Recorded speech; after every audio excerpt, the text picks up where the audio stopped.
Olá, lindinhos! Como estão vocês? Vamos a mais uma aula de redação hoje e o tema é um tema muito sensível, com o qual vocês precisam ser muito empáticos. É um tema que exige delicadeza da gente para tratar, certo? Vamos falar sobre adoção no Brasil. É claro, todo tema tem seu recorte, certo?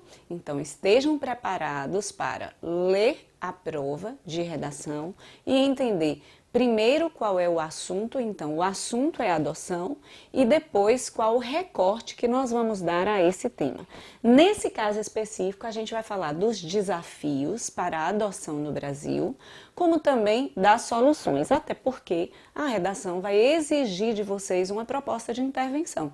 Então o tema ele já está ratificando essa necessidade que vocês vão ter na conclusão, certo? Eu disse que era um tema sensível, por quê?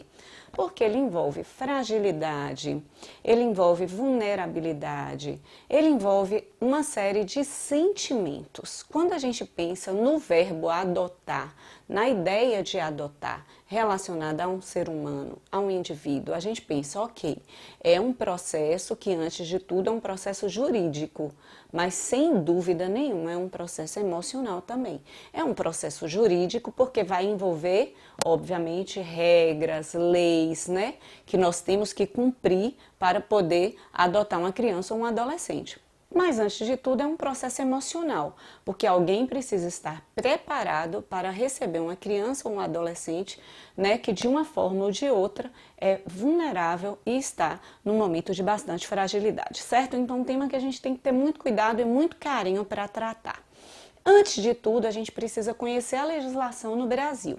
A legislação mais nova que nós temos é de 2017, porém, é importante que vocês saibam que a primeira legislação que a gente teve é de 1916 e é baseada no Código Romano. Veja, ó, muitos séculos antes de Cristo. Então, a adoção, lá em 1916, ela tinha única e exclusivamente a função de dar a um casal, àquela época, precisava ser um casal maior de 50 anos, a possibilidade de ter um filho e de ter um herdeiro e de ter alguém que de repente até cuidasse deles. Era essa a função da adoção, lá atrás, né? Logo depois eles passaram para 30 anos de idade.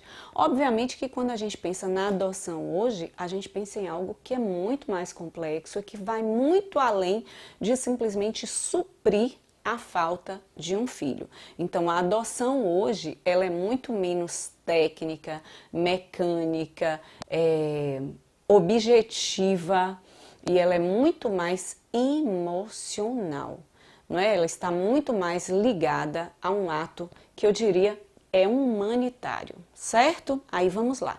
O que é preciso que vocês saibam sobre a lei hoje? Se lá no passado, inicialmente era aos 50 anos e era um casal e a criança ficava sob a tutela de um poder pátrio, né? Hoje, a partir dos 18 anos, se você cumprir todos os requisitos do Conselho Nacional de Justiça, fez o cadastro lá no Cadastro Nacional de Adoção, cumpriu todos os requisitos, você está apto para adotar a criança, certo? Sozinho, inclusive, ou sozinha, inclusive. Adotar a criança ou adotar o adolescente, correto? Agora vamos lá, gente. É importante que vocês saibam que essa lei, ela concedeu ao adotante direitos similares aos de pais biológicos logo que tem um filho, como licença maternidade, segurança no trabalho e tudo mais, licença maternidade e paternidade, tendo em vista o objetivo de estimular as adoções no Brasil e também mudou alguns detalhezinhos no Estatuto da Criança e do Adolescente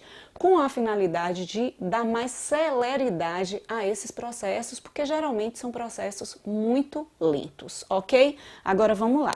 Quando a gente pega a redação, a gente vai grifa logo palavra de apoio ou palavra-chave e pensa, isso aqui eu preciso colocar dentro do meu texto, especialmente na introdução, né? Para quem vai estar lendo, pensar logo, entendeu o tema, já está falando sobre o tema, para não achar que você tangenciou em algum momento, correto?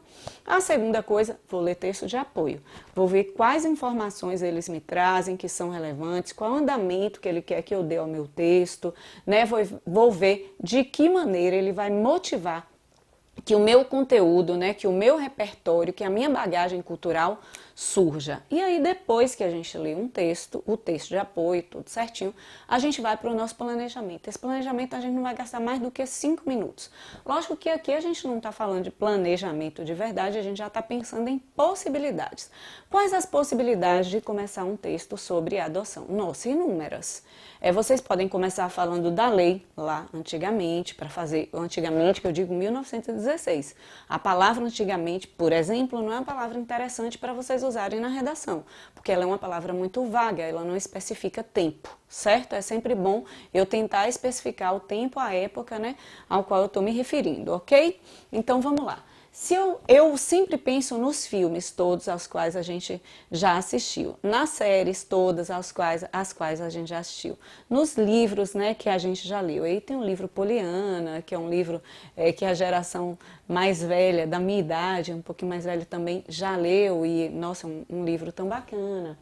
A gente tem alguns filmes, tem um, eu acho que é Lion, A Jornada de Volta para Casa, que é um filme lindíssimo, que está ainda na Netflix, baseado numa história real. Mas geralmente eu uso esse filme, Um Sonho Possível, né? Foi um filme que eu acho que, eu não me lembro se é a Sandra Bullock, se ela ganhou o Oscar ou se ela concorreu ao Oscar. Concorreu, acho que sim. Ela faz o papel de uma mãe, de uma mãe adotiva, né? Adotiva. É tão feio falar assim, né? É tão desnecessário, na verdade, falar assim, que a gente está falando do papel de uma mãe, né, de um filho que está já na fase quase final da adolescência. E ele se transforma, né, o Michael Oher, e ele se transforma num grande jogador de futebol americano. E quando ela o adotou, ele já era um adolescente de 15, 16 anos de idade. O que essa história mostra pra gente? Primeiro, a dificuldade que um adolescente, por sua idade, vai encontrar para ser adotado, a dificuldade no Brasil que um adolescente e negro vai encontrar de ser adotado. Mas o que ela mostra no filme? E olha que o filme é baseado em fatos reais, certo?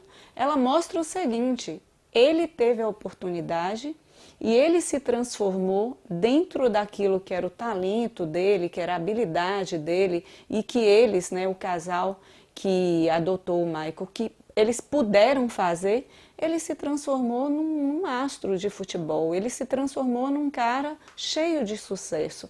Isso pode acontecer com qualquer criança e com qualquer adolescente no Brasil. Basta que a gente quebre paradigmas e estereótipos que estão relacionados à adoção. Essa é uma dica. A segunda dica, essa série linda, né, sensível ao extremo, que é Anne with E. Eu não sei se, com certeza vocês já ouviram falar, até porque vira e mexe, querem parar de produzir a série, e aí um monte de fãs se juntam, né, para pedir para ter mais uma temporada. É uma série, na verdade, canadense, produzida não só pela Netflix, ela é produzida por uma outra emissora canadense, cujo nome eu não me recordo, mas esses detalhes vocês sabem que também não contam tanto, né? Eu poderia colocar, ao invés de produzida pela Netflix, eu poderia dizer que é uma série canadense. E ela conta a história de Anne. Quem é essa menina? Ela foi, e é lá no início do século XX, né, em 1908, ela foi adotada por um casal de irmãos que queria um menino para ajudá-los na fazenda. Eles já eram bastante velhos. Chega uma menina e eles querem devolvê-la. E ela batalha com todas as forças que ela pode para dizer que ela vai fazer a mesma coisa que o menino ia fazer, porque ela não quer de jeito nenhum voltar para o lugar onde ela morava. E eles, né, assim, ficam sensibilizados com a garota e não querem devolver, mas também não estão muito contentes com essa troca. Ok, isso já faz com que vocês pensem no processo de adoção no Brasil. Primeiro, a ideia de que a adoção ela tem uma função, que é pegar aquela criança para ocupar uma função, né? Que não é proteger aquela criança vulnerável, fragilizada ou aquele adolescente. Então, a adoção ela deveria ser uma adoção altruísta, que a gente faz pensando no bem do outro, mas geralmente a gente já faz pensando no bem próprio. E a segunda coisa é a idealização na adoção. Eles queriam o quê? Um menino. Veio uma menina, eles já ficaram extremamente frustrados e decepcionados, ok? Mesmo que depois, né, eles se amem, se adorem, mas no início houve essa falta de conexão, por assim dizer. Então vocês podem estabelecer essa relação com a idealização da adoção, ok? E por fim, tem a adoção do tipo histórica, ou tem a introdução do tipo histórica. Vocês podem usar a lei tranquilamente lá de 1916 para estabelecer uma relação em como funciona hoje, ou vocês podem mostrar como era a adoção no Brasil, né? Havia a chamada Santa Casa de Misericórdia desde o século XIX no Brasil e havia um aparelho mesmo, né, chamado Roda dos Expostos, que era onde se deixava a criança, né?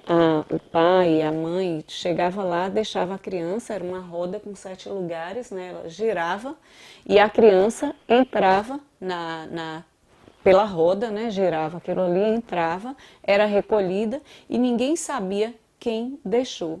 Gente, isso é tão cruel, não é? Então, isso é tão cruel, ainda bem que hoje a gente percebe que esse dispositivo de desligamento, né, da criança, ele é um pouco menos cruel para muitas crianças, obviamente, para outras continua sendo cruel, mas vocês podem mostrar que os problemas relativos à adoção, eles mudaram, obviamente, de perspectiva no século XXI, mas eles continuam acontecendo, certo? Vamos para o desenvolvimento. Mas para eu chegar no desenvolvimento, eu vou ter que fazer o quê? Aquela tese roteiro, eu vou ter que fazer, não. Eu deveria fazer, é mais fácil, porque o meu planejamento de texto, né, a minha organização fica melhor. Quais são os desafios que nós encontramos em relação à adoção hoje? Veja, a idealização da criança, que está lá na série que eu falei para vocês, ela continua permanecendo hoje. Então, a criança ainda é extremamente idealizada, tanto que vocês veem que eu estou utilizando o tempo inteiro o nome criança, porque dificilmente o adotante ele vai buscar um adolescente, ele pode até adotar o adolescente, mas a princípio o interesse dele é por uma criança. E segundo, a burocracia, e aí a gente já fala no sentido pejorativo, que envolve esse processo, porque o fato é, tem que ser burocrático, sim. Não tem como um processo tão sério ocorrer de uma forma irresponsável. Isso é inadmissível. O grande problema é que no Brasil nós não temos uma estrutura, né, de funcionários, de tudo muito grande para dar conta, né, de acompanhar todos os processos e de eles correrem no tempo mais célere possível, ok? Vamos trabalhar esses argumentos, vamos ver como a gente vai trabalhar o argumento 1, certo?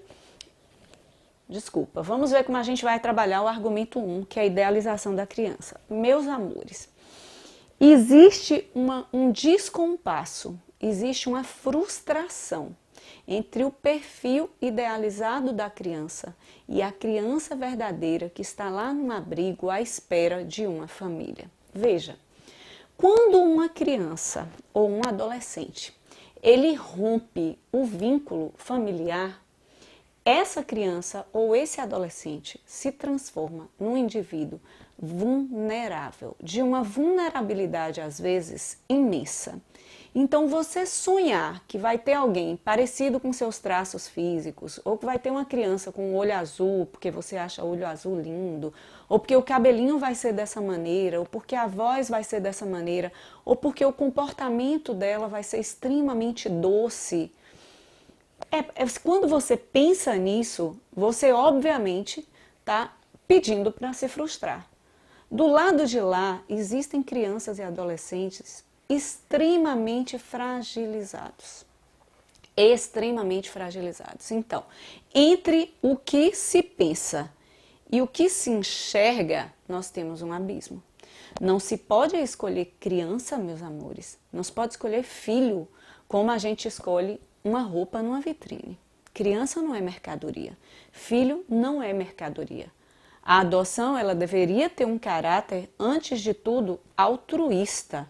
Eu quero fazer o bem para o outro, mas Muitas famílias ainda pensam que ter um filho e participar de um processo para adotar um filho é para satisfazer uma necessidade deles, mas nós, pais adultos, não somos a parte frágil dessa relação. A parte frágil é a criança ou o adolescente que está num abrigo vulnerável esperando que alguém chegue para buscá-los. Então, uma das coisas que vocês vão pensar aí é exatamente isso. Tem uma frase bem interessante. Não se trata de encontrar uma criança para satisfazer uma família. Pelo contrário, é para encontrar uma família para cuidar de uma criança que está aí à mercê, muitas vezes, da sorte, enfim, do destino. Então, características como sexo, idade, cor, elas não deveriam, jamais ser levadas em consideração, mas lamentavelmente elas são o tempo inteiro. E isso entrava os processos de adoção no Brasil. É muito importante vocês fecharem esse parágrafo mostrando o seguinte: se vocês observarem, essa expectativa criada em quem vai adotar é uma expectativa criada há muito tempo. Então, na verdade, a forma que a gente tem de buscar tirar essa expectativa é exatamente esclarecer sobre todos os problemas que ocasionaram a vinda daquelas crianças, daqueles adolescentes para o abrigo. Nenhuma criança, nenhum adolescente vai parar num abrigo porque diz: olha, eu quero, é maravilhoso lá, para se distanciar da família. Então, são crianças que a vida já quebrou. Então, como, por exemplo, a gente vai pegar uma criança e vai devolver. E essas histórias existem, infelizmente existem muito. O que eu fiz aqui com vocês? Olha só, no dia 29 de maio de 2020, mais conhecido como ontem, eu fui lá no site do CNA, que é o Cadastro Nacional de Adoção, e eu fiz uma análise do relatório de pretendentes cadastrados no Brasil. Vocês vão observar que o número é um pouquinho maior que 46 mil, certo? Então, existem 46 mil pessoas hoje dispostas a adotar uma criança no Brasil. E eu fui lá também observar, e aí tá tudo pequenininho, mas eu tô falando aqui para vocês, eu fui lá para observar, isso é mudado todos os dias, se houver, obviamente, alteração, a quantidade de crianças cadastradas, não de crianças disponíveis para adoção, de crianças cadastradas. Nós temos 9 mil crianças cadastradas. Claro que dessas 9.100 e poucas crianças cadastradas, nem todas estão ainda disponíveis para adoção, porque algumas, quase metade disso aí, ainda estão encerrando processos de desligamento com a família. O número de crianças disponíveis é de 5 mil e poucas crianças.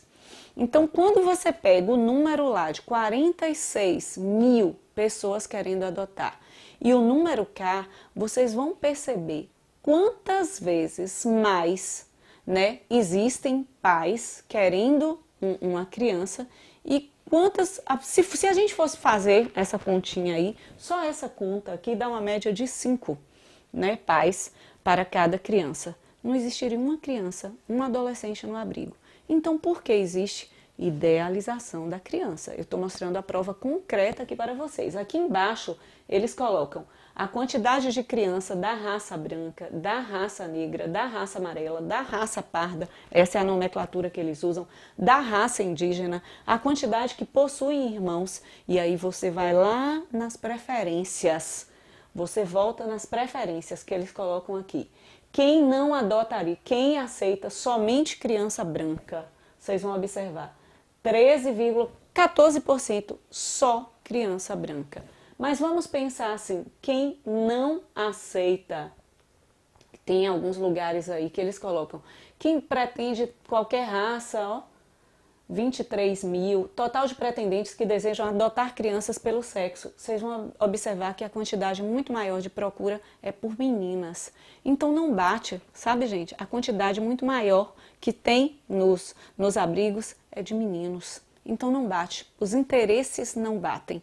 Essa é uma coisa que a gente precisa mudar no Brasil, a idealização. Agora vamos lá. Como repertório, vocês podem usar os dados do Conselho Nacional do Cadastro Nacional de Adoção? Sim, obviamente, mas vocês podem usar outros repertórios, certo? Uma dica é vocês trabalharem com a Constituição de 1988, que trata a adoção como medida protetiva aos interesses da criança, que é o ser fragilizado, como a gente está batendo o tempo inteiro aqui, da criança, aos interesses e ao bem-estar da criança. Então, ela vai além do meu desejo, da minha satisfação, da minha busca por uma criança perfeita e ideal que não existe. A Constituição já coloca isso, né? É um processo em que precisa prevalecer o direito que a criança tenha à educação, o direito que ela tenha à proteção, né? Principalmente contra os maus tratos, contra os abusos. Então, não é satisfazer o meu desejo, é proteger a criança. Por outro lado, vocês podem falar do altruísmo, né? A gente precisa de uma sociedade mais altruísta relacionada a esse aspecto. E aí vocês podem falar do Augusto Comte e ele diz o quê? Altruísmo é exatamente o contrário de egoísmo. É um conjunto de disposições humanas que vão me permitir realizar ações que sejam benevolentes para outros seres. Ok? Vamos para o segundo argumento, que é exatamente a palavra burocracia. Lógico, se vocês forem observar a etimologia da palavra burocracia, vocês vão ver que em nada ela se aparenta ao que ela é hoje, né? Ela representa, aliás, quando a gente fala de burocracia, a gente está falando de empecilho, certo? Então, na verdade, a gente está falando de uma série de trâmites que são indispensáveis, gente, mas que eles poderiam ocorrer de uma maneira muito mais acelerada. Por exemplo, quem entra com pedido de adoção, primeiro está numa fila, obviamente, isso é óbvio, mas precisa reunir uma infinidade de documentos, comprovar uma série de aptidões, estabilidade psicológica, financeira, participar dessa longa fila de espera, ter uma série de entrevistas com assistentes sociais, isso e aquilo. Esse processo pode durar anos. Ele é detalhe importante. A lei diz que ele não deveria durar mais que 120 dias. Esse processo é importante, extremamente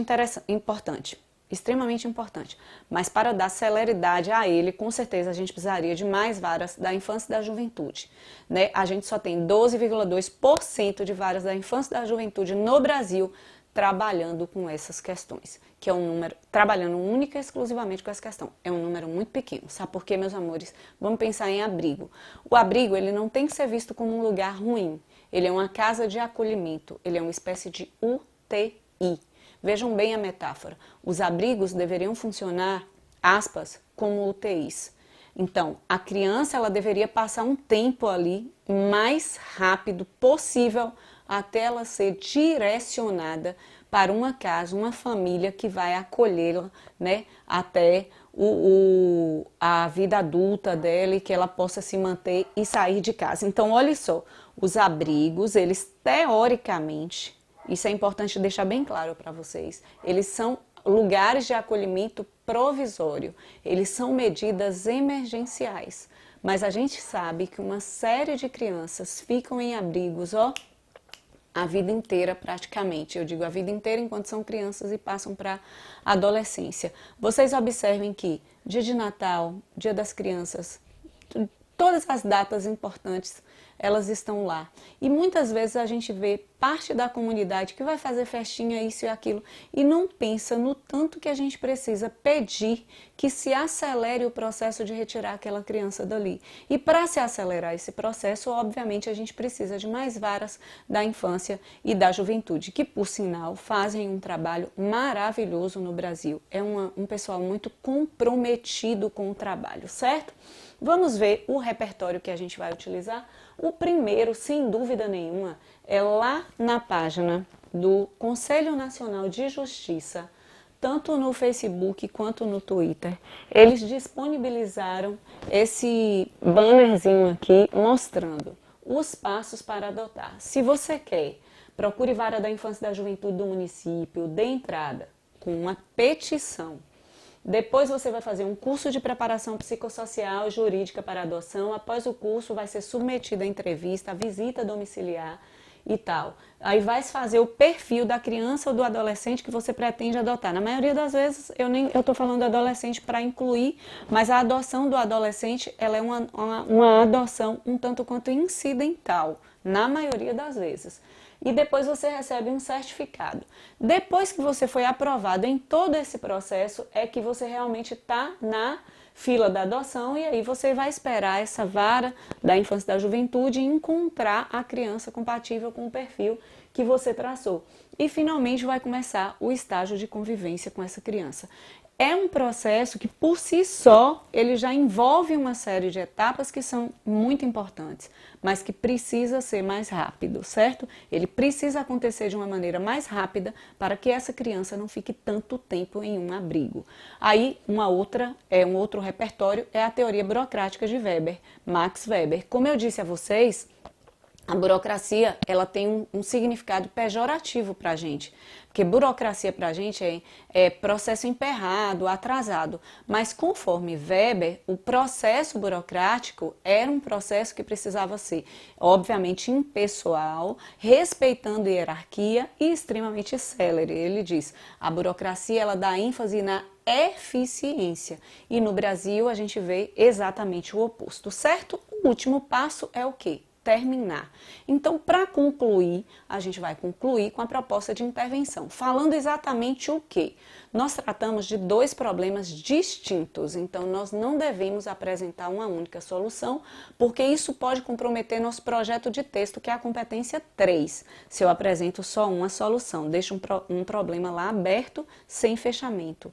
Esse primeiro problema que a gente avaliou, ele diz respeito à sensibilização dos adotantes em relação a um perfil que se traça de quem quer ser adotado, do adotado. Então a gente precisa trazer esse cidadão que se dispõe a adotar, que se disponibiliza a esse ato, né, para a realidade. E ele só vai, obviamente, fazer parte dessa realidade, entender o que é de fato a adoção, quando ele participar de cursos nos quais ele seja sensibilizado para isso, certo? Então a gente vai falar do agente, que pode ser o Conselho Nacional de Justiça, né, para promover palestras, seminários, cursos, exatamente para fazer com que esse adotante ele perceba que do outro lado está uma criança ou um adolescente extremamente fragilizado que precisa deixar aquele abrigo o mais rápido possível. O segundo ponto que a gente falou foi em relação à burocracia. E a gente percebeu que o problema não está não somente na questão dos processos, certo? Que são muitos, né? E alguns poderiam ocorrer concomitantemente, ou seja, simultaneamente, para esse processo andar mais rápido, mas às vezes não, eles acontecem, né, cronologicamente, primeiro um, depois outro e outro e outro. E aí, obviamente que a gente poderia falar sobre isso, né, em desburocratizar alguns pontos, né, que não fossem, obviamente, comprometer a adoção. Mas também nós podemos falar na criação de mais varas da infância e da juventude que cuidassem única e exclusivamente desses processos. Lembrando, meus amores, que se vocês começaram com Um Sonho Possível, com a série Annie with E, independente da forma como a gente começou, a frase final, ela deve retomar esse começo exatamente para dar aquele fechamento maravilhoso, certo? Então, escrevam, treinem, esse é um tema extremamente delicado, sensível e muito importante. No dia 25 de maio, ou seja, bem recentemente, se comemora no Brasil o Dia da Adoção e é justamente com o incentivo de estimular as pessoas a adotarem por amor, por querer fazer o bem, por altruísmo, né? Até porque, por mais clichê que isso seja, todo esse bem com certeza virá de volta à pessoa que fez tudo isso, certo? Então é isso, meus amores. Tchauzinho, até a próxima.